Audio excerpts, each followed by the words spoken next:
Do I do the community chest? Yeah. Gonna go again. It's your birthday. Collect $10 from every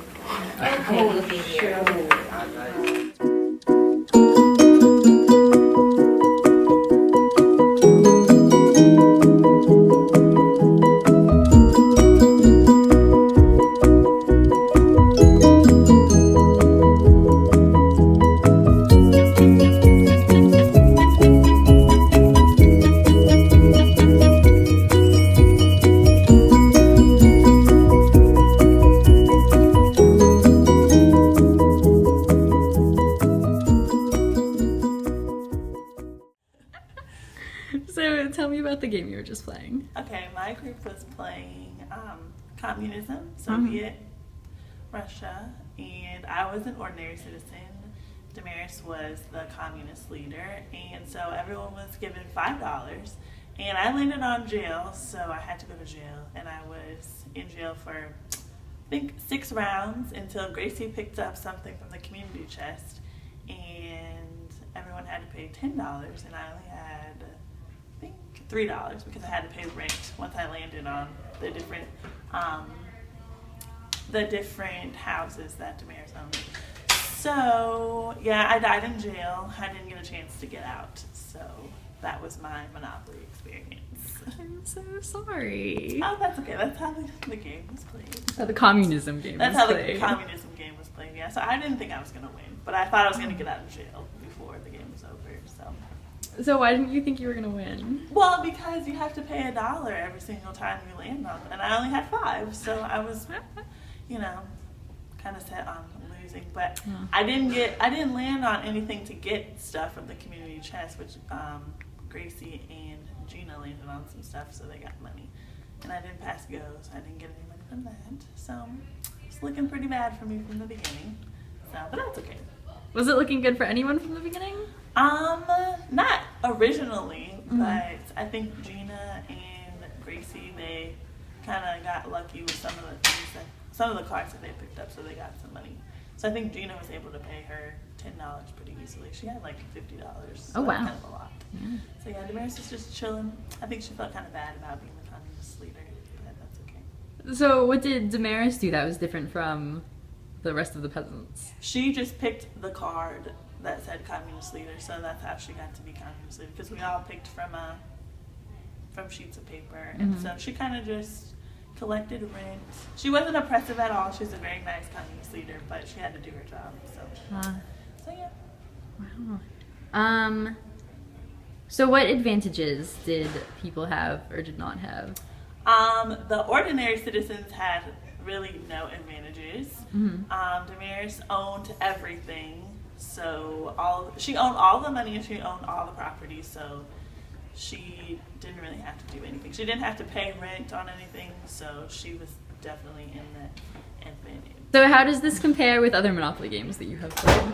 I think a couple weeks ago we played social class, and so I think I was working class, and so I had some advantages, but I think this one was really a lot worse because you just didn't have any opportunities to really advance, and you started off with a lot less money. So this one was a little bit worse for me. Okay. So you won? Yes. Who did? Middle class won. Middle class won. Okay. The middle class won the last time too. So, did you think that any players had like more advantages or less advantages that kind of determined where they were going to fall with not winning? Like the upper and middle did because they had more money. Like when you pass go, we had more money than like they did, and like we could go forward and back. Like she couldn't. And when you got in jail for her, like she could get out like right away. And she stuck it like the whole game. Yeah. So how do you think comparing normal Monopoly rules to these rules, which one was better? Did you think this was more fun to play, or it's not fun because you were in the middle class, the working class? Made it more interesting? Okay. What did you think being in the poverty? I didn't really like it this way. Yeah, like it this way. Okay. All right. Thank you, guys. You get one I don't know if I've told this story in class. So, Actually. since there was a spot forfeited, she Where I grew chose, up, the communist official chose the next one, and she Nah. chose crime. So basically, there was a freeway running through my small town, and there was a frontage road down at the bottom of my parents' street where my parents lived. There was a frontage road, and about 3/4 of a mile down the road, there was an overpass, and that was how people would get on the freeway. We came up with a couple I am of now the games. communist official. Okay, I can tell you stories. I don't get my A couple of games that we would play at night just to entertain ourselves. So probably my favorite is we would go down to the frontage road, not on the freeway, on the frontage road with a fishing pole, and tied to the end of the fishing pole was a sock, like a black sock with more socks in it, and would throw the socks over to one side and then would hide in the bushes on the other side. And as cars would come down at night, we would start reeling it in like a little animal coming across the road, right? So we'd reel it in kind of slowly, and then as the car got close, if you did it just right and jerked it, you could get it to jump up and hit their windshield, which is awesome. Yep. So, I mean, because it wouldn't cause damage to the car, it was socks. I mean, lost socks. But it was a lot of fun to do because people would be screaming and you could like see them swerve and stuff. So it was, I'm sure, criminal mischief. Has anyone gotten in an accident? But it was fun to hear them scream. Like they would scream and screech on the brakes, then they would take off. So what was one. would be his punishment for that one?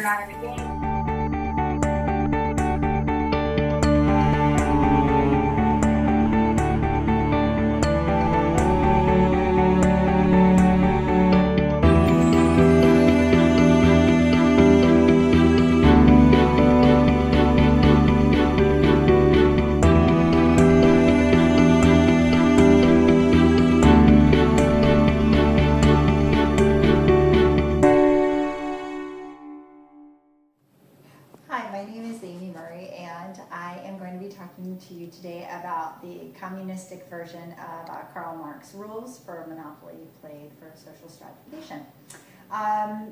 The group that played only had 4 players, and with those 4 players playing this version, no money was distributed from the bank. A bank actually did not exist.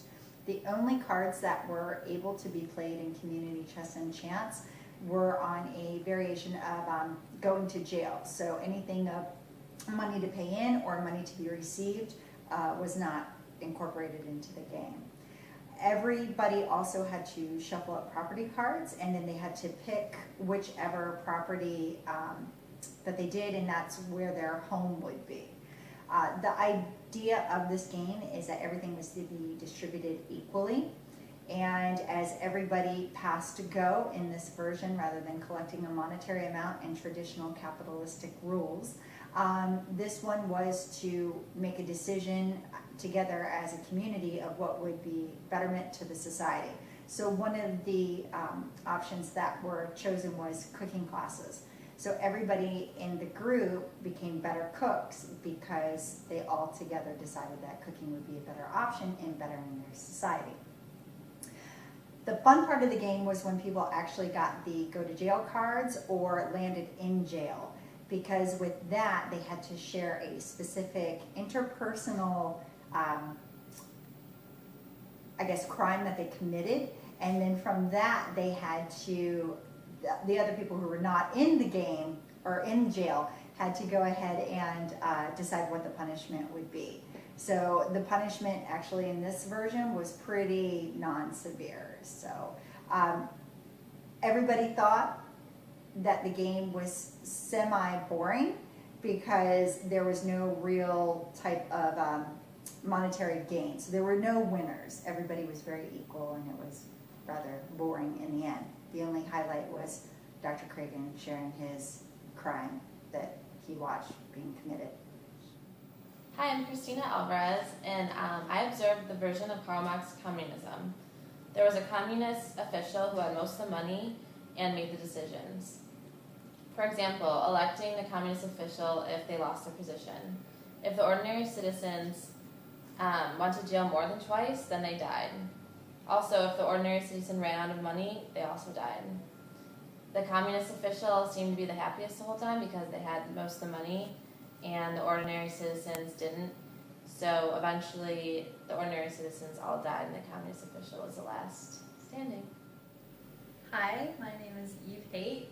I'm going to talk about the social class version of capitalism. So in the game of Monopoly that we played, there were 4 players. One was upper class, one was middle, one was working class, and one was poor.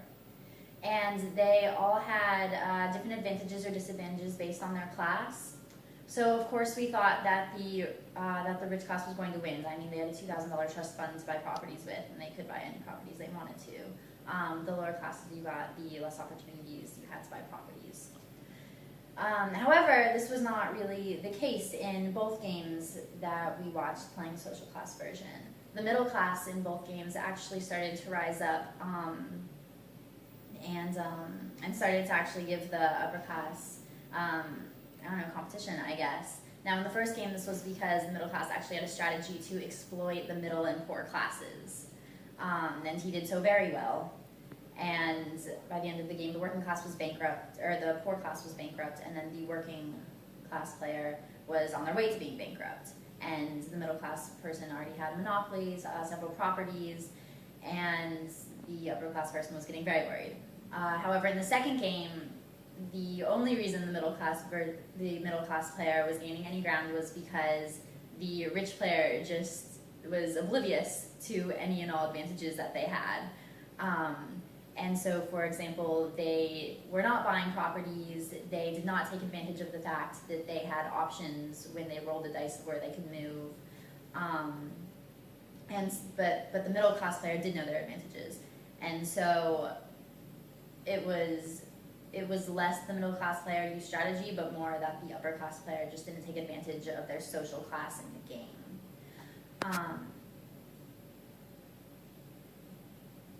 And that's all I have.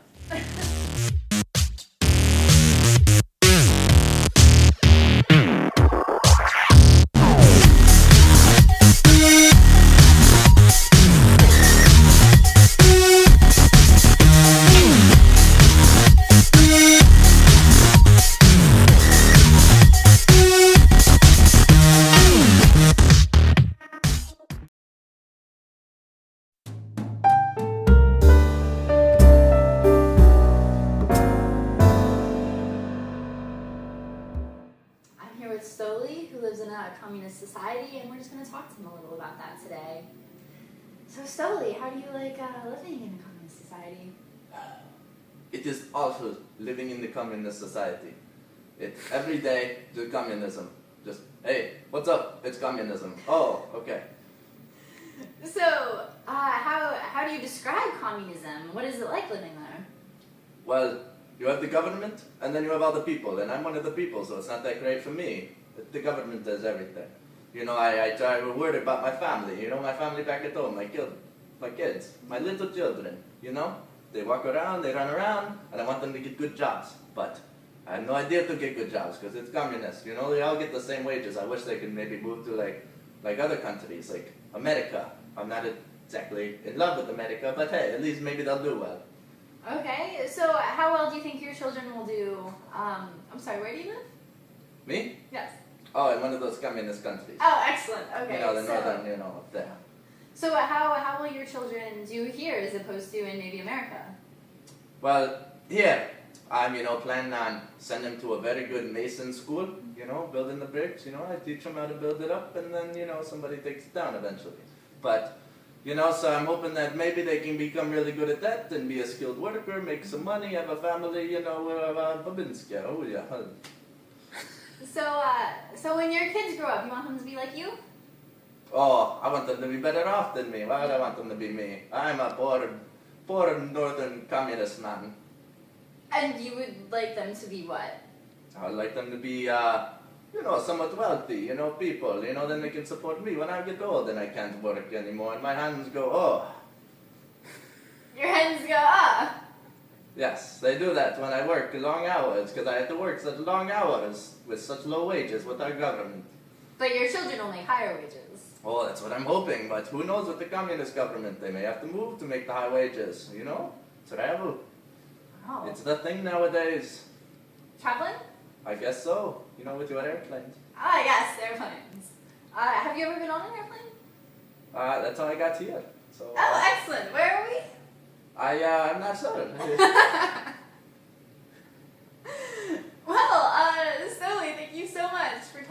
today. I feel very enlightened. And thank you for tuning into the Eve Show.